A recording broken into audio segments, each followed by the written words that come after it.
So, good evening, everyone. My name is Abby Kendall, and I'm the Director of the Working Women's Centre South Australia. Today, I'm going to be your facilitator for this online panel, which is, of course, Working from Home, Risks and Rewards. I want to start by acknowledging the traditional owners of the land of which I am located, and that is the traditional country of the Kaurna people in the Adelaide Plains.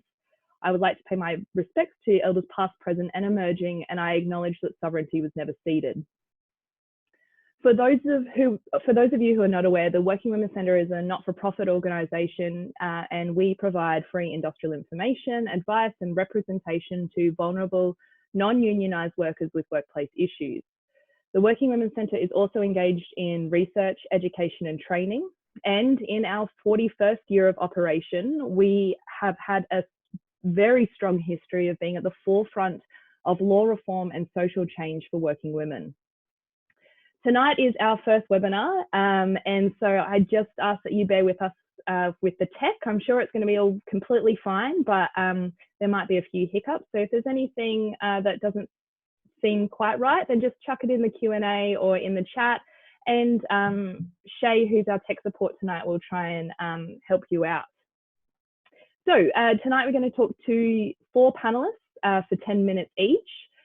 I've got some questions for them, but if you have any questions, anything that comes up during the chat, then please pop it in the Q&A chat box, and I might chuck it in during the panel, but otherwise we'll leave them to the end. And of course, you can either ask, turn your mic on, turn your video on and ask the panelists yourself, or we can ask on your behalf. So we'll have someone monitoring that Q&A chat, so please feel free to get involved.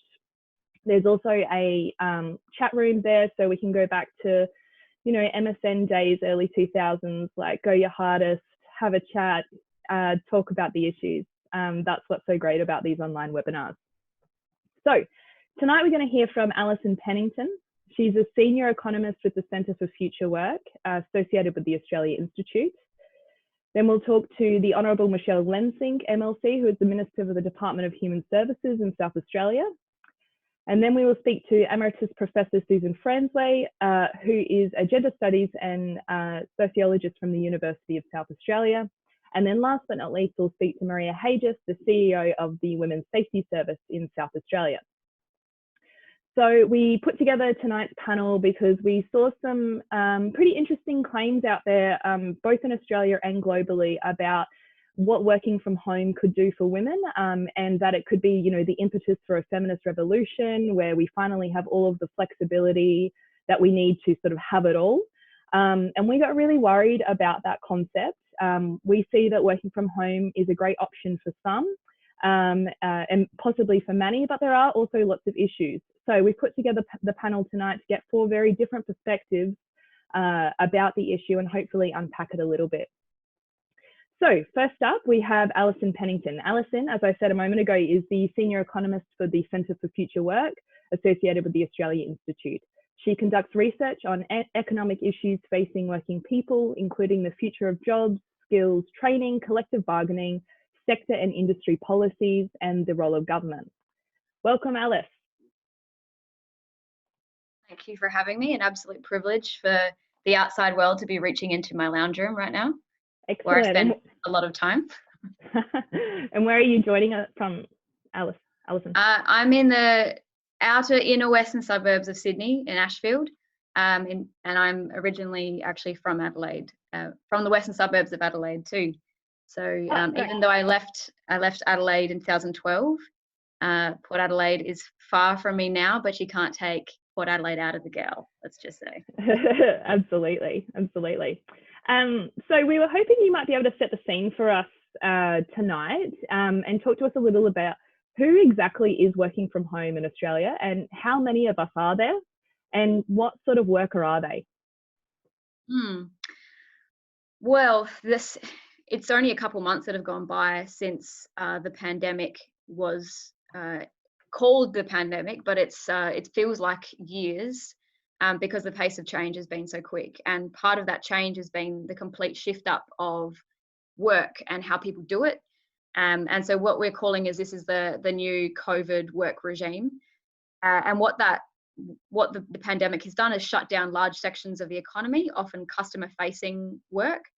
And the arts industry was another heavily hit sector. And so there we've had at that same time that customer-facing industry shut down, we've had millions of people be pushed into the home to do their work from home. Millions more out in essential work, keeping the economy going, and in our healthcare workers, but also retail workers, cleaners, all of those essential workers.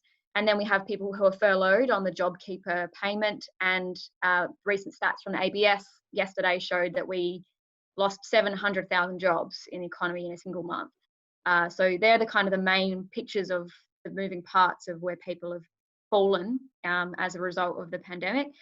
Those who are working from home, we at the Centre for Future Work did some research early on, the first sort of week, that looked at 54 occupations, and we estimated how many people could be able to work from home. And we estimated about 30% of the workforce, which is about 4 million people. And we think that we're on the path to actually reaching that 4 million now. Those people who can work from home are generally those who can work from a computer. That those people who have a bit more agency and independence in controlling their workflow and flexibility in their hours. And they also tend to be more in professional, managerial, administrative and clerical occupations. So the combination of those occupations means that the average person working from home is going to be, and is higher paid compared to essential workers who are out. Often this is female dominated work, and they're more exposed to the virus, have less protections in their jobs, and they're paid about 25% less than people who can work from home.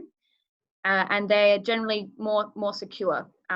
We also interestingly find that because of women's dominance in clerical administrative work, they are more likely to be women working in the home as well.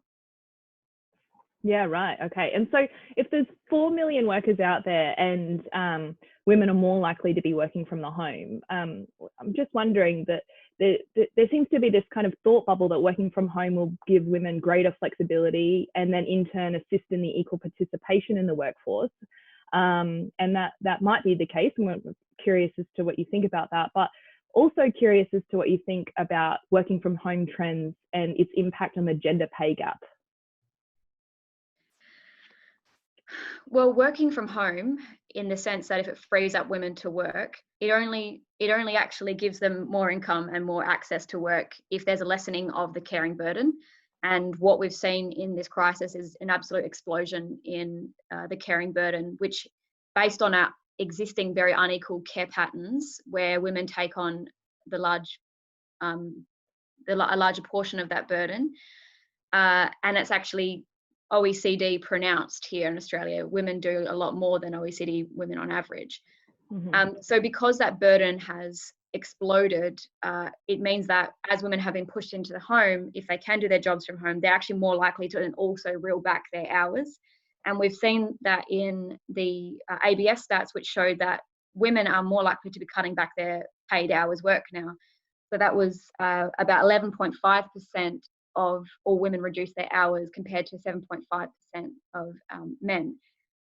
So this, and then if we look at the problem of the caring labour and that burden, we say, well, fantastic that the government introduced free childcare. They've indicated that's time limited. We should be saying, obviously, that has to be permanent. But what other sorts of things are important for actually lessening that burden? And we came into the crisis with a gender pay gap. And one of the things about a gender pay gap is it means that when there's when a household is thrust into a really uncertain position and it's going to have to oversee the caring and schooling of children, or care for elderly and make sure they're getting meals and looked after, which we're seeing in this crisis, the way that you ensure that those decisions that are made in the household are done evenly is if women are paid enough, so that it's not a rational choice to give the male income the primacy in that equation. But that's what we found coming into the crisis. Contrary to the normal measures of a 14% gender pay gap, that's only for full-time workers. If we include all women workers who are in part-time, casual, insecure roles, the gap's more like 32%. And so if a household is thrown into this crisis, quite obviously you're going to choose the full-time male income and a more secure income over a woman's part-time income. So what I would say is the gender pay gap, what we're going to see happen in this time is, to the extent that insecure work is being entrenched in this time and not being addressed. And we've seen business lobby groups push very hard with lobbying the government to ensure that casual labour as a work form is maintained. It's very profitable. To the extent that that's not changing, and that underemployment, the problem of women not being able to get enough hours, is not lessening because we've had this collapse in demand in the economy, I would say the gender pay gap can only get worse. I would also say that the pay gap between and the division between women who can work from home or women in professional occupations with university education are also going to be charting ahead of women often in more low-paid, precarious, essential work. And so we're going to see increasing divisions and inequalities between men and women, but also between women as well. Yeah.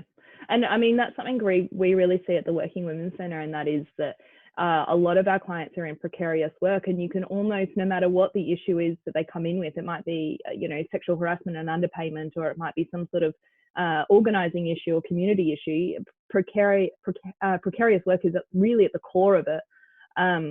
So yeah, I mean, it's something that we're incredibly concerned about pre-COVID and now definitely post-COVID. All right, so we've got lots of people working from home, 4 million, possibly by the end, and we're well on our way there, as you mentioned, Alison. Are we working more at home, or are we working more in the office? Like, in terms of hours, do we do more in the office or more at home? I approached this question with the evidence of what we had coming in, and Australians do work a lot of unpaid overtime. So our Centre for Future Work also runs every year a survey of unpaid overtime. And we found last year that the average worker did 4 to 5 hours of unpaid overtime every week, which is to the tune of billions of dollars that's basically ripped out from wages, and billions of hours that employers are pocketing for free. So then again, we say if there is really an imbalance in the labour market and in the workplace relations, that means that workers are obviously feeling the push to keep performing unpaid work. Mm-hmm. What is it about this crisis that is going to be lessening that overall trend? And my sense, my reading is that what we have is an explosion in a huge rise in unemployment, a huge number of people who are going to be more underemployed. That's a big part of our story too, is that people who had a part-time hours now have lesser hours and want more. And in a labour market where there's more and more hungry mouths and more competition for jobs, employers know that they can ask for more. And so this is where, it could go either way. The co-location of work and home and the private life in the same place can be blurring boundaries.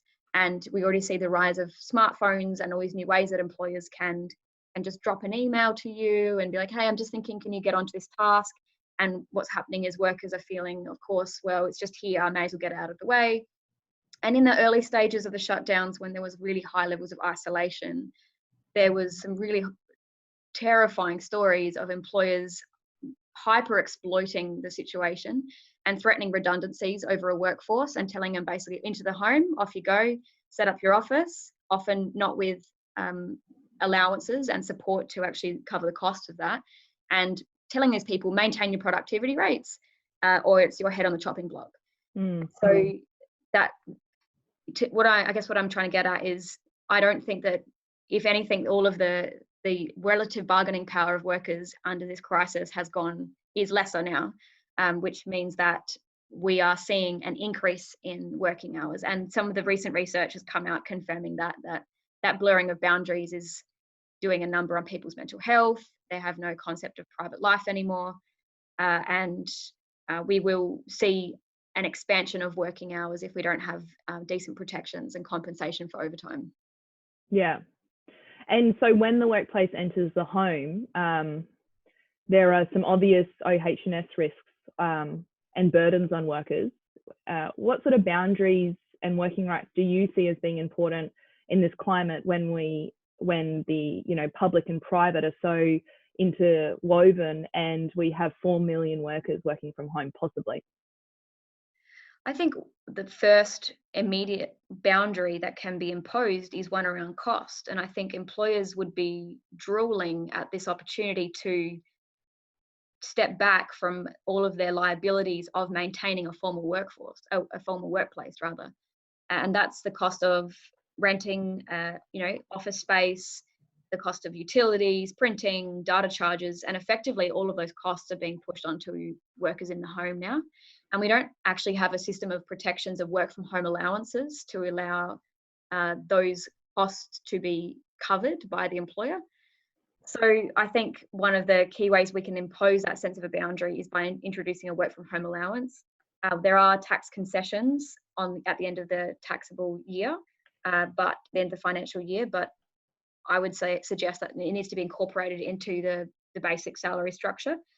The work health safety issue is almost untouched by any of the mainstream media, and I think it's going to be a huge battering ram coming towards us. And I think in many ways it's our people on the ground working in domestic violence that are trying to raise this issue of what happens when we put increased pressures on the home, and that includes the fact that the home is not a safe place for a lot of people. And I'm looking forward to hearing from Maria about her experience on that front. So I think in an industrial relations sense, we'd say the best protection that the workplace can provide is paid DV leave. And this is something that many other countries provide to their workforce. And I think that we have to be working towards that in Australia too. I think we're going to need a novel right to return to a workplace, a formal workplace, to make sure that for people who need to get out of the home and who want to. I certainly don't want to be working from a lounge room for the rest of my the next few years. So I think the right to a formal workplace is important. Rights to flexible work and reduced hours. So at the moment, working parents actually don't have the right to reduce their hours if they want to, maintain their jobs and their access to their existing benefits. They're actually forced to either to leave their jobs or to be in a more precarious situation. So we need to expand the rights and protections for working parents, for both working parents. And I would just finish on saying that in something like this massive recession that we are staring down the barrel of, it's looking like it could be a depression Mark II. And the best way to bolster any group of workers is to increase the number of jobs that are available. And so in that sense, the campaign or the push to improve working women's lives has to be about increasing the number of good jobs, good well-paid jobs. I would say we have to expand public sector employment. We need free childcare. Free education would be of great use. And I also think we have to free up women's ability to organise. We have some very restrictive anti-union laws in Australia, which are going to prevent women from being able to come together and collectively advocate in their interests. So I'll leave it there. Thanks.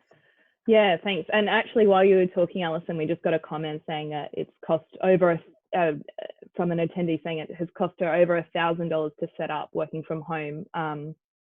And because she needed a computer as soon as possible and stocks were low, so the cost just skyrocketed. So yeah, thank you so much. That was an excellent reflection. So we're going to move on to the Honourable Minister Michelle Lensink, MLC. So Michelle is the Minister for Human Services with a responsibility for a range of programs and services that improve the wellbeing and safety of South Australians. Significant current challenges in her portfolio include addressing the scourge of domestic violence in our community, the transition to the National Disability Insurance Scheme, and developing a new housing and homelessness strategy for South Australia. In 2015, she became the first female serving member of the Legislative Council to have a baby. I think we just saw that baby. And so she has a personal understanding of the challenges of juggling a family and a demanding career. So welcome, Michelle. Hey, how is everyone?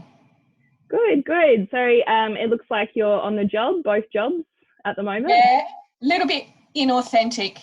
The reason I'm late for the test was because I was coming home from work. So I have been in the office today. Oh, yeah. Well, I'm glad that the floor isn't your normal working from home situation.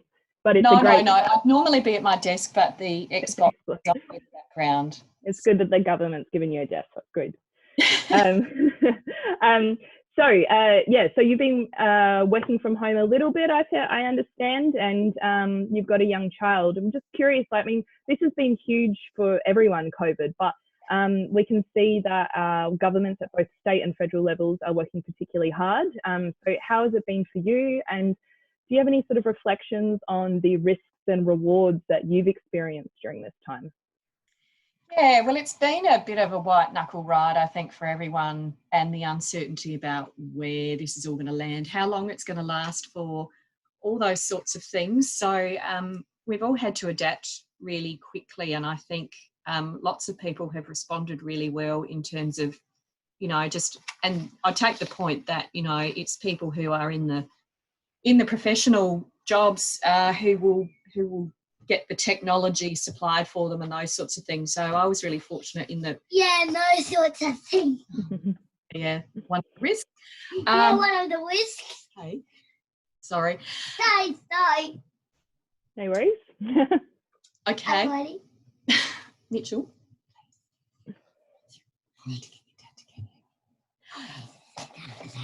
Yeah. Yeah. Michelle, I just might take this opportunity to just let everyone know that I've just turned on the chat function. So I'm sorry about that. Now you can chat. So sorry, go for it. Yeah. So all right. We might need, can we come back to me? I might just kind of. Absolutely. This is the way I'm not going to be able to talk. Just wouldn't believe it. All right. Okay, so what we'll do is we might go straight on to Suzanne and give Michelle a sec to sort and be a mum. Suzanne, welcome. Thank you so much for coming along. Suzanne is Suzanne Frensway is an emeritus professor of sociology and gender studies at the University of South Australia. Her work is motivated by puzzles and passions of politics of everyday life and social justice. She is currently writing a co-authored book called Courage in Tough Times, Feminist Activism and Labour Movements. And she has also become an expert Zoomer, FaceTimer, using these sorts of platforms to read to her grandson, who is home from school, to talk books with her mates and have meetings about how to do activism under lockdown conditions. So welcome, Suzanne.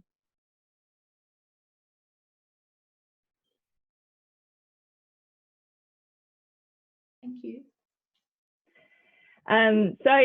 Suzanne, I just wanted to start by asking you about some of your general reflections. I know that you have spent your life thinking and writing and reading about gender and labour and equity.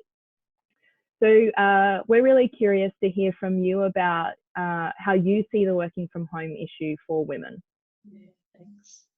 Well, thank you. And here we are doing just that. Is Michelle okay, or would you like to start again, Michelle, or are you okay for me to? Shall I? Yeah, I'm okay. There might be a bit of crying in the background. That's all. Would you like to go back and do your piece? Sure, yeah, sorry about that. That's all right, no worries. That's okay. Okay, so I'll just remind you of the question. I was basically asking you how it's been for you at home, you know, what sort of rewards and risks have you experienced yourself? Sure, yeah, so as I was saying, we've had some sort of thing put on our Wi-Fi, which has meant that the reception is quite good. So that's obviously been supplied by work. So I appreciate that I'm not in the position that lots of people are in who haven't had access to that sort of thing. So it's been mixed. I mean, you know, if you're used to mixing among people all the time, then being at home is really, really challenging. So I guess we've all been in the same boat from that point of view. And I really appreciate that our childcare centre has still been available. So while our son goes to a mix of kindy and childcare, he's still had that childcare service available for 3 days a week, which has been invaluable for me to be able to continue doing my work. So I guess it's really important that we are monitoring these trends. As we know, people can tend to jump to conclusions, Abby, as you said in your introduction. And so, you know, the thing that I've often heard as a woman over the years is, oh, well, you know, feminism's done its job and everything's equal. I think we're in the same boat with this issue as well in terms of workplace flexibility. On the positive side, I think it's demonstrated to lots of workplaces that we can work from home. So potentially going forward, what might be really useful is to have a blend of in the workplace and working from home. And ultimately, flexibility is what's really, really important to a lot of women, particularly working women and women who've got those caring responsibilities. So I think there's some advantages. We've probably learnt a lot through this whole experience about what the impacts are for people from working from home. But my assumption, and I hate to make assumptions, but I'm thinking that probably a blend of things is advantageous for people, because there are advantages too that, you know, for me personally, I could throw on a load of washing rather than having to do it all in the weekend, and just all those sorts of practical things when you don't have to put your makeup on and rush out the door. You just, there's a lot of those stresses were relieved, and I haven't had all these sort of out of hours meetings, which is just sort of a hazard of this particular job as well. So there's been some good stuff in amongst the challenges. Yeah, great. And you were, I think you were just saying how you might be one of those people that really enjoys being around others and being in a workplace. That's something, I mean, at the centre, we really recognise that workplaces are a critical organising space for women to talk, to discuss, to critique, like, you know, to come together and do critical thinking, and to, you know, push for reform. And, you know, there are lots of people advocating, and sometimes quite rightly, for more working from home options and flexibility, as you were talking about. So I'm just curious, when you reimagine life for women post-COVID, or if you can, you know, let's do that exercise, what does it look like? And are we working from home more than we have been? Look, I suspect, and I think Alison, you know, pointed to the costs for employers and workplaces as well, can potentially be reduced by not having as many people, you know, in a particular office block. I think that's probably something that going forward, lots of organisations are probably going to go, well, hang on, do we really, really need to have this many, you know, this many people coming in every day and those sorts of things. So, yeah, I think that flexibility in the way that we do things is something that is probably going to be more common going forward. And yeah, hopefully there will be, you know, the advantages embedded for women in that process. Yeah, sure. And so in all of that, we've got the childcare issue. And of course, at this time, we have free childcare for essential workers and really all workers. And those essential workers are cleaners, nurses, supermarket workers. But they're also anyone and everyone outside of that. So outside of this global pandemic, when we don't have free childcare, we know that the cost of childcare is a barrier to all women and primary caregivers having equal participation in workplaces and society. And of course, I recognise that that's a federal issue. So, but I'm curious about what you think we need to do to eliminate that barrier. Yeah, it is. Childcare is a huge cost for people, and you hear from lots of people that once their kids start school, they're kind of like, oh, well, you know, thank goodness I don't have to worry about that expense anymore. So it is. I recognise that affordable childcare is something that is really, really essential for people, and whatever we can do to try and keep those costs down is good. But at the same time, quality, I mean, I take my hat off to the people who care for our son, who have, you know, he's been at childcare since he was 6 months old, and they've done an amazing job, much better than, quite frankly, if I would have been at home with him the whole time. It's just that focus on education and learning and socialisation. So it's that balance, isn't it? We've got to value that work and find a way to make it affordable. Yeah, absolutely. Yeah, we owe our childcare educators so much, and they're really talented and skilled workers, and they deserve a pay rise, and they deserve to be valued. So I'm with you there. All right, so thanks so much, Minister. Well, we might shuffle back to Suzanne, if you're ready. So, Suzanne, I was just asking you about your reflections of working from home, given your expertise in gender and labour, and hoping that you might share some of your reflections. Okay. Thank you. Well, thank you. And thanks to everybody. It's just raining outside where I am just now, which is great as well. So for my own personal experience is that as a retired academic, I'm used to working from home. Academics do lots of work from home anyway. I've been able to have a university office, which I've been able to go into before the virus, but it's not a problem for me in that regard. Secondly, I don't have anybody that I have to do the care work for. And the other thing is that I'm at the stage of my life where I do not have to worry about whether I'll lose my job. So in a sense, I'm in a very kind of, quite a good situation. My work patterns haven't really changed. My way of life hasn't changed. But I think that what the virus has done has been really revealing. And I think the kinds of things that Alison and Michelle were also talking about before sort of show that the way our society works has been like there's a different light has been thrown on that, and not just our society but across the world as well. But what I'd like to talk about is actually some of the things that are still invisible, which we're kind of pointing a little bit at. One of those things is the issue of, we've called this webinar Working from Home, and the assumption that everybody has a home to work from or to shelter in, a home that's got enough space, enough heat, enough light, and as has been revealed by those who are having children at home or trying to work from home, whether or not, not everybody, and certainly lots of school children did not have the necessary computers or internet. And the other thing that the home has shown up too is something about the threat of homelessness.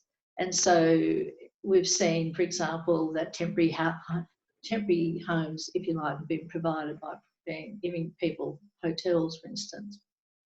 But so that's one kind of thing. But the kind of key one I want to talk about is the invisibility of housework. So when we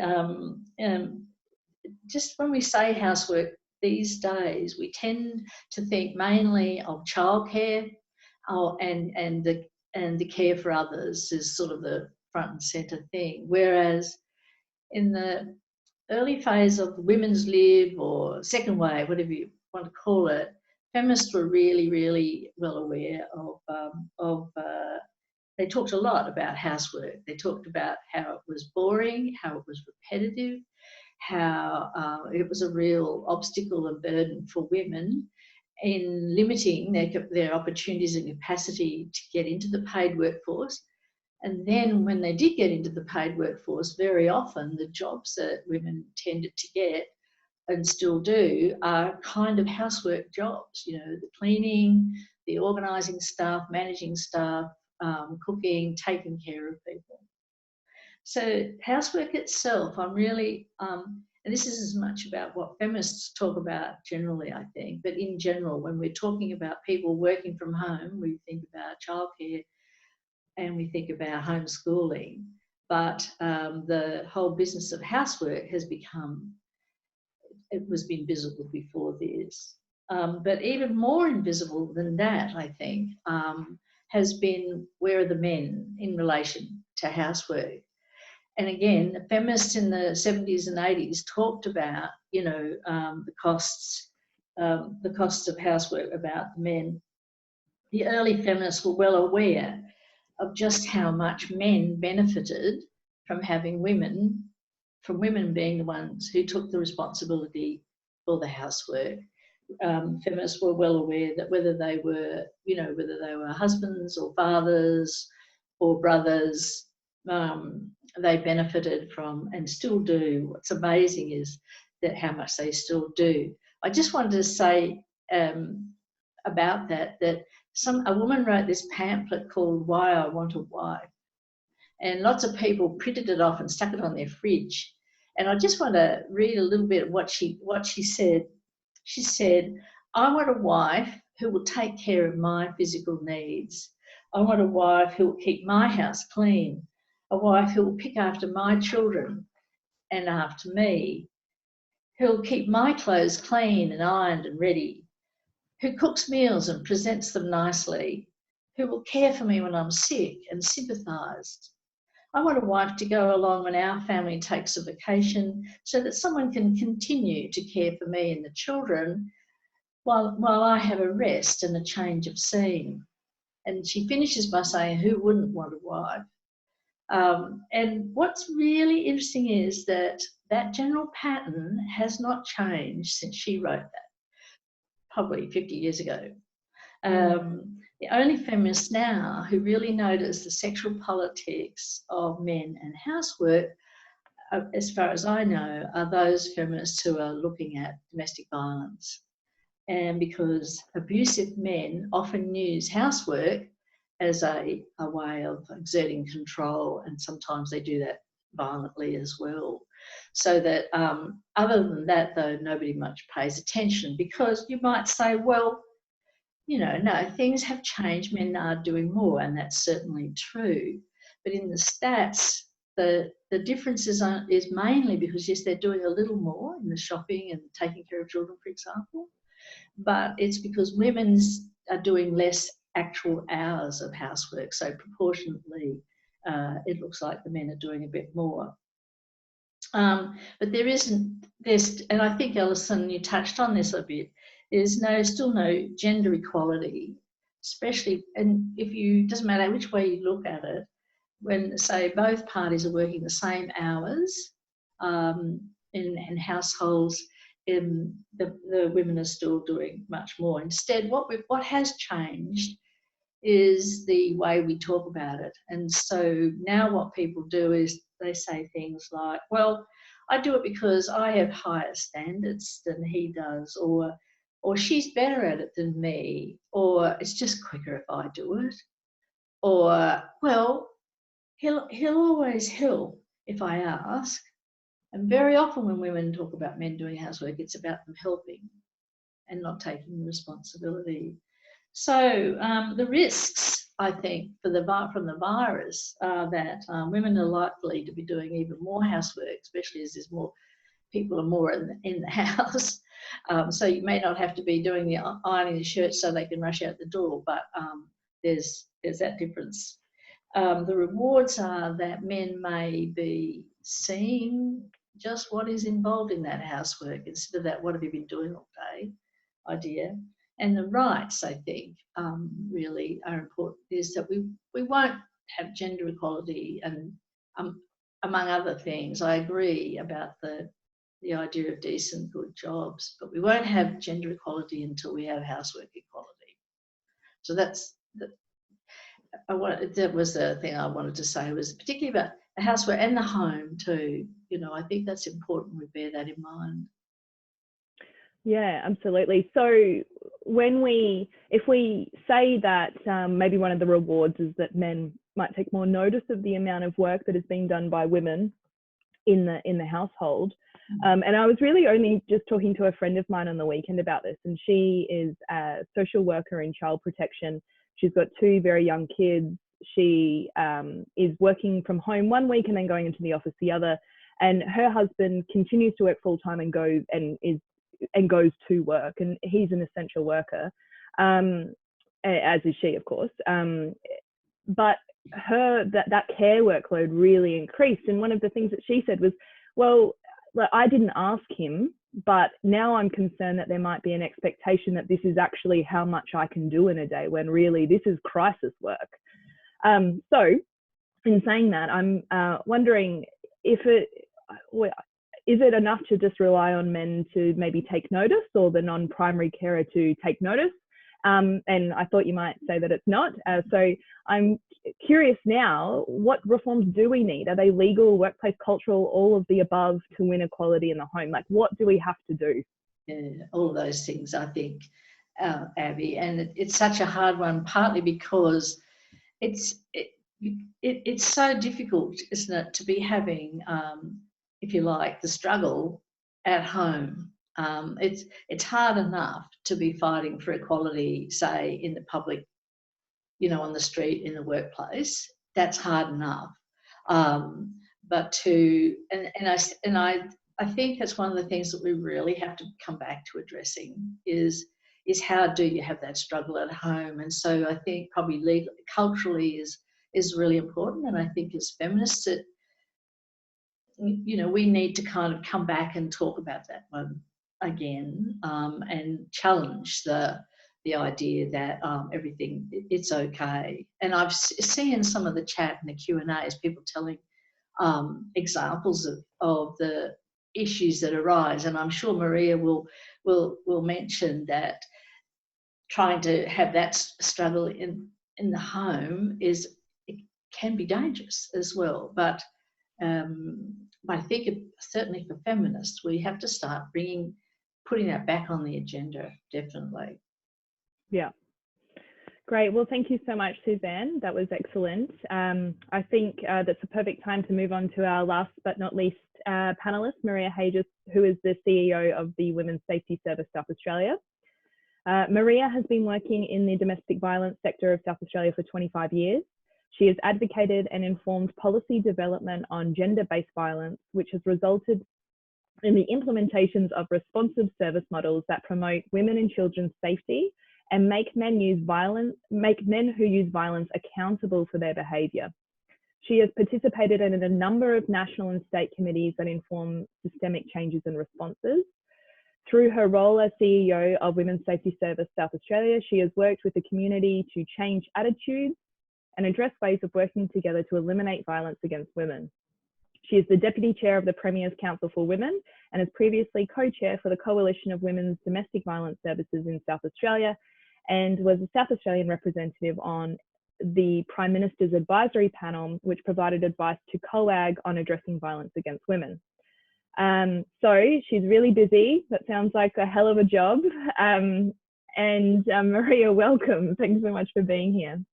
Thank you for having me. I feel extremely honoured to be amongst some great women too. So thank you very much. Great. So some of the people online today will know exactly who the Women's Safety Service South Australia are, but I wondered whether you might be able to first explain to the audience exactly what the Women's Safety Service is and what sort of services you provide.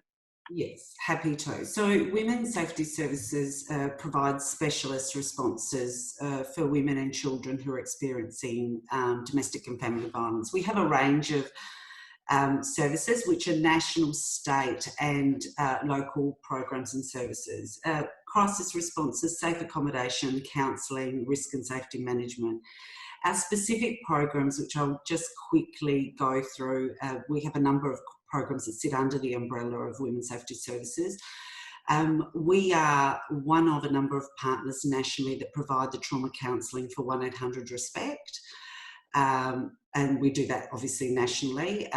We also run a number of integrated programs and together with organisations such as the Department of Correctional Services, Oars and Corner Windmill UMT. And our job, our work is to work with women and actively engage women whose partners have either been mandated by courts to attend behaviour change groups or attending programs through corrections.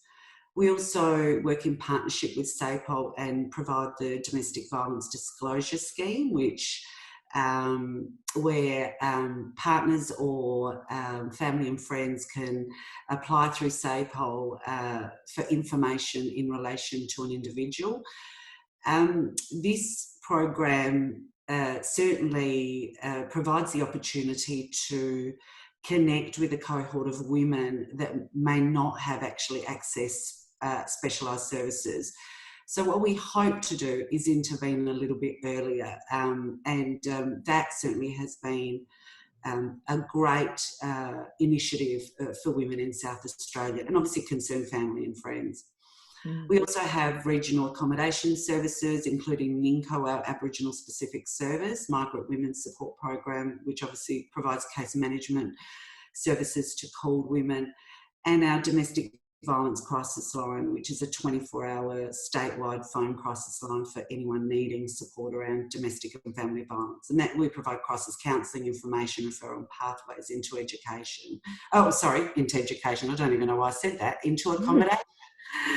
And also one of the things that we do have as well, which is a first, I think, also nationally, is we have a multi-agency hub.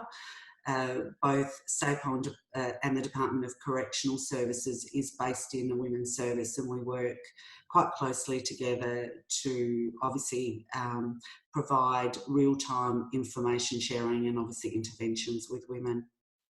It's a bit in a nutshell. That's a big nutshell, but very helpful. So thank you.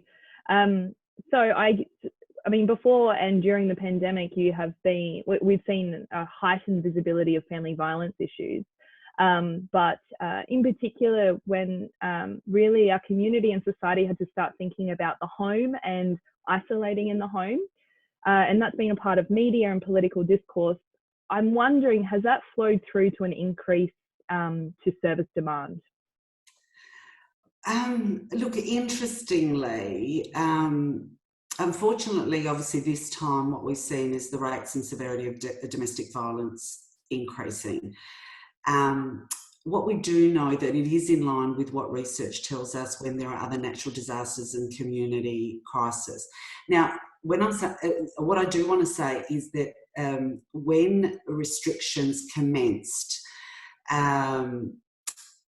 initial calls to our services were minimal, and of course this was concerning to us, but not surprising due to the restrictions. Those women that were calling in, what we did notice were more times than not identified as higher risk. And we certainly saw a complexity of presentations of women who were managing the impact of isolation, anxiety, and also reduced services in their lives, because then there was no line of sight as well for these women, particularly children weren't going to school. So there was a number of issues that actually certainly raised the complexity of what we were facing.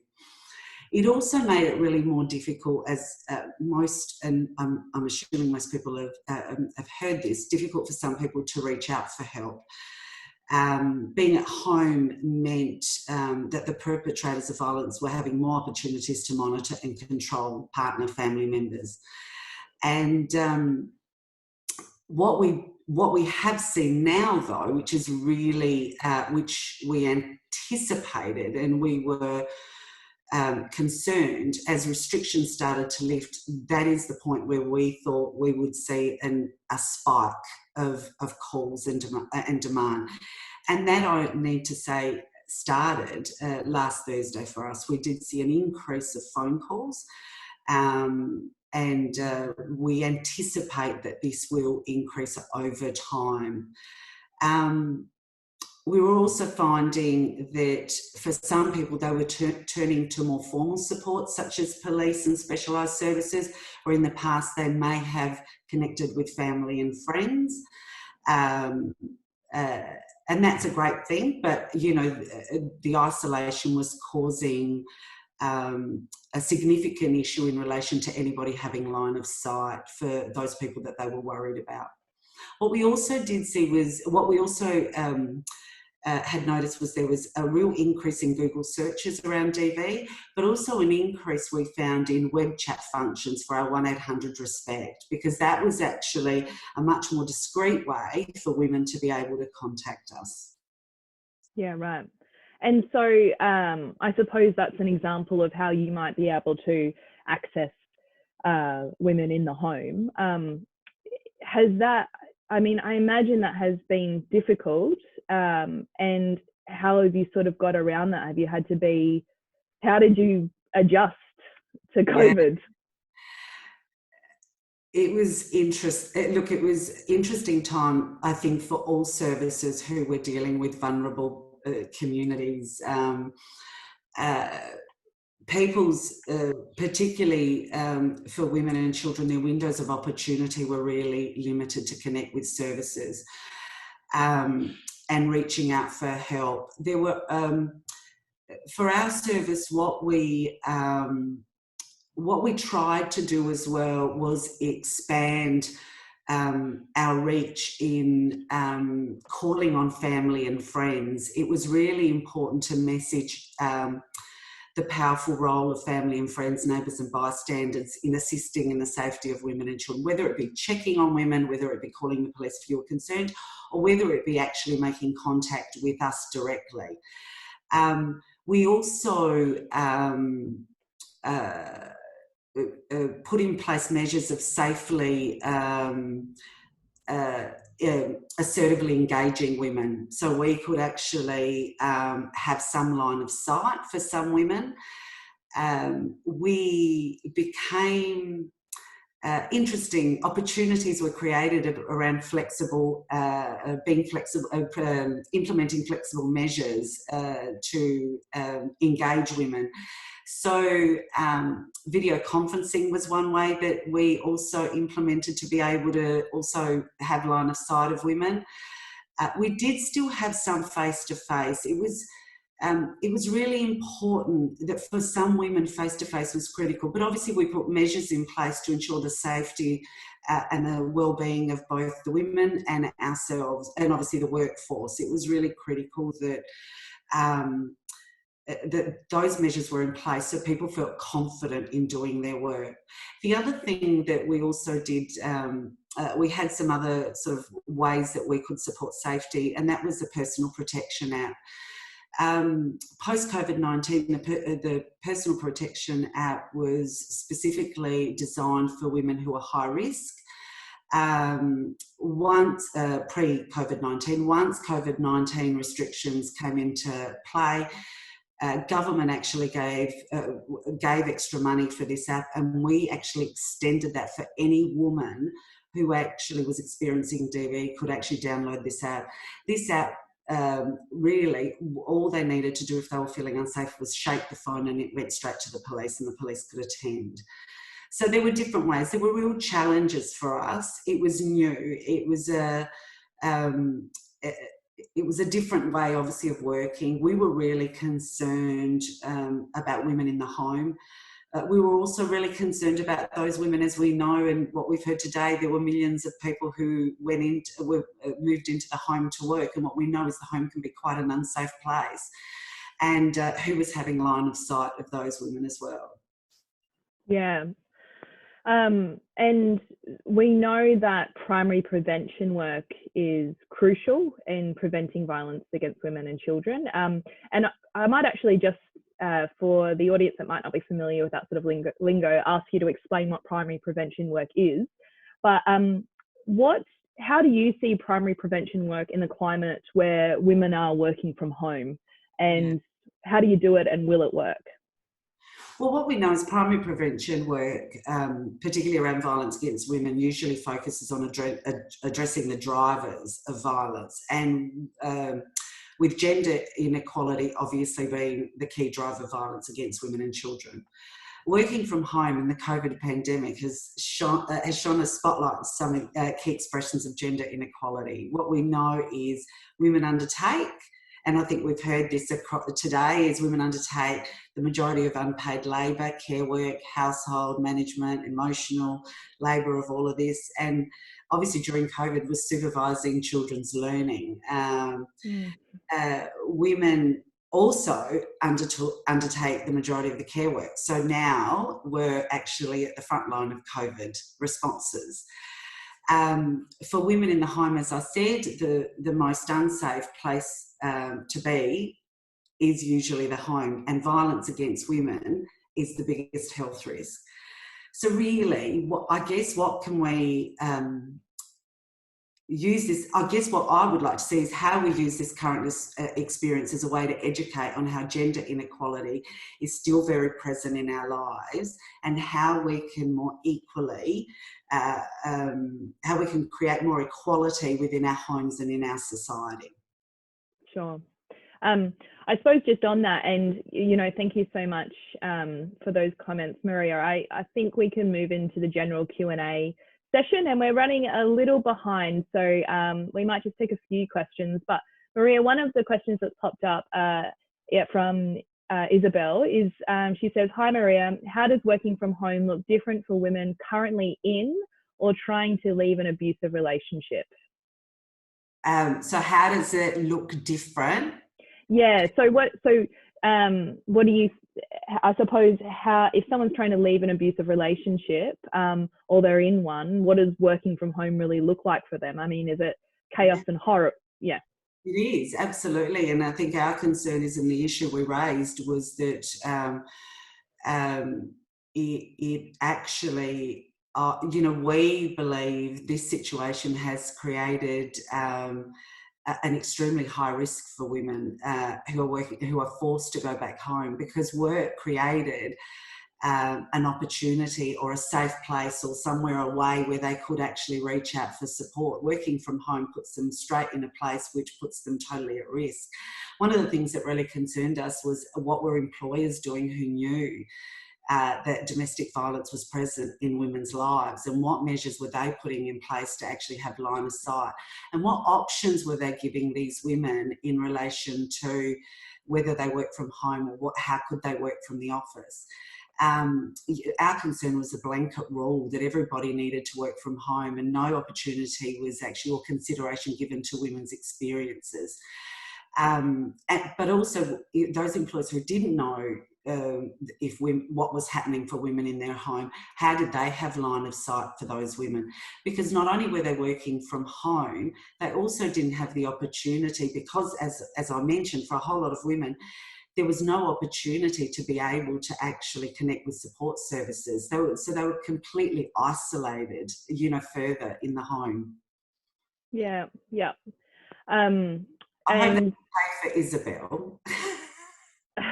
I'm sure. I think that's a fantastic answer. I'm sure you've got it in one. So I suppose we've just got another question here for. Well, actually, this is a really interesting question. I mean, I think Suzanne, you spoke about it a little bit about your work and your home, but there's a lot of people on the chat room who are talking about their own experiences, and what is and anyone can jump in here, what's the gendered division of care work in your home? Who's doing the cooking? Who's washing the dishes? Well, I've got to say my partner is, and working from home has been really, really interesting for me, because I get interrupted with vacuum cleaners or what I want for dinner. So my situation is a little bit different. So I've had to teach him etiquette of not coming in. So even today I've sent him a couple of SMSs, please don't come in and vacuum. Yeah, loves it. Okay. Anyone else want to have a crack? Yeah, we're a bit unusual too. We're sort of atypical household, because since I became a minister, my husband hasn't been working. So he does dishes, he vacuums. He hasn't walked past any Zoom meetings in his underpants yet, but I'm worried that might still happen.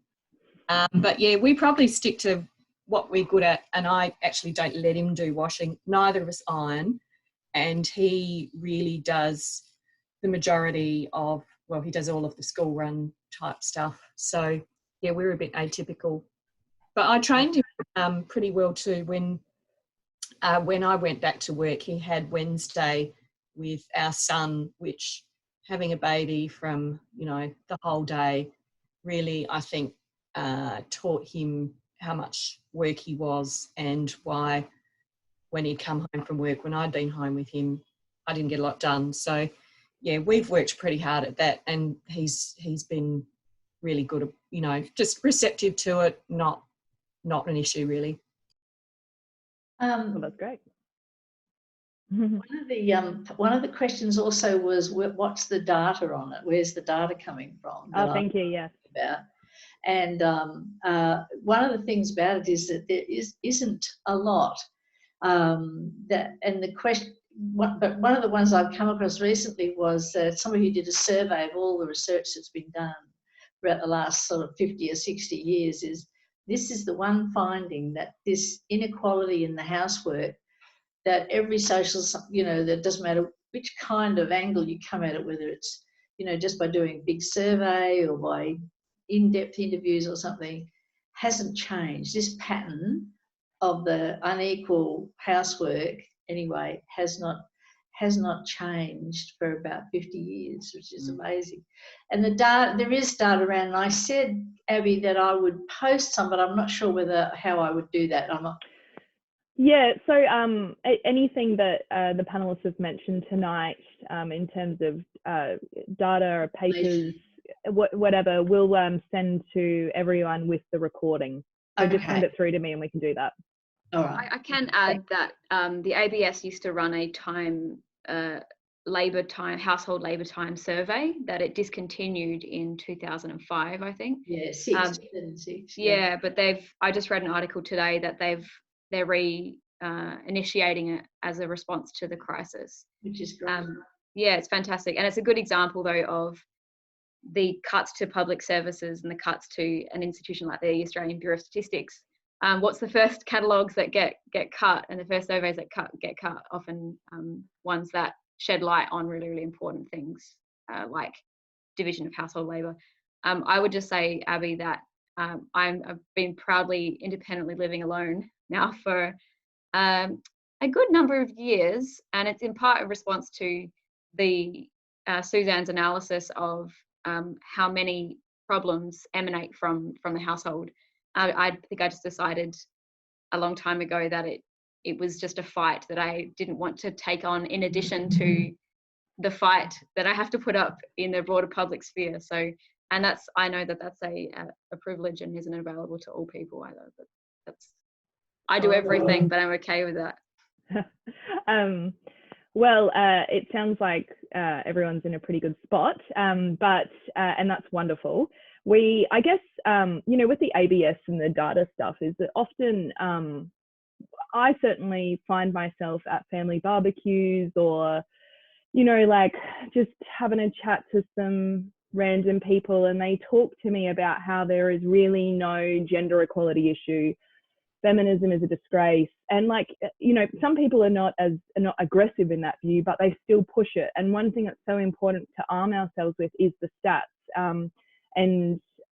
So the funding of data collection in this country or worldwide is, in my view, just so essential.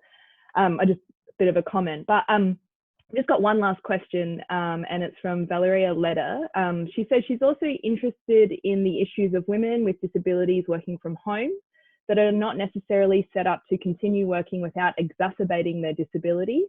What do panelists think about this? What's the, how do we, is it one rule for all, and what do we need to do to meet the needs of people in the disabled community? Once again, it's that thing, isn't it, about that Alison's been arguing very strongly, I think we all are really, is the provision of sufficient and adequate services. And so, and part of that too, in terms of working from home, whether with a disability or not, is that the industrial legislation and the industrial provisions are up for it. And I was just thinking, the other thing we haven't talked about at all really, but because we're all sitting in a city or cities, is the business of people working in regional areas or people trying to cope in remote areas, and in amongst that is minority groups and particularly vulnerable groups and Indigenous communities as well. So there's a whole range of other things going on there that we haven't been able to touch on, but I think our kind of a general feeling is the real importance of the public good, if you like, and that be appropriately supported and funded. And you can't do that without good data, but you can't do it either without, you know, resources as well. Absolutely.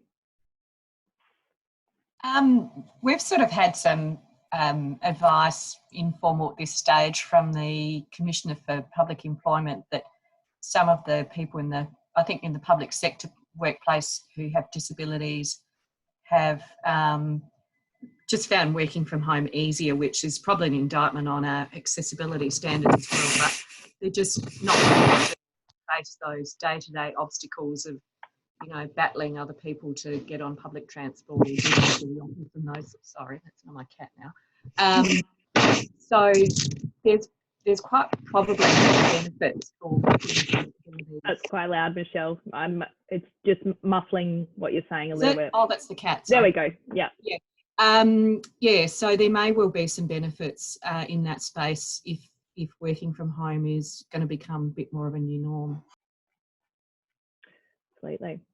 And I think, can I just add there in relation to the working from home for our workforce, is the majority of our work is you need to be at work, you need to be at a physical location, so you know it's not conducive to working from home.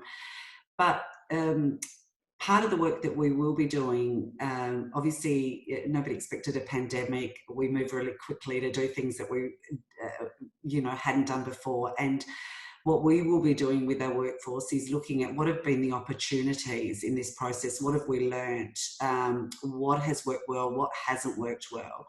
And some of the issues that are being raised by some of our staff is there any opportunity to explore the issue of working from home, but actually being flexible, because what I have found myself, and I know with discussions that I've had, you know, working from home can be really great sometimes, but actually being together, being at work is really critical. It's really critical in the work that we do.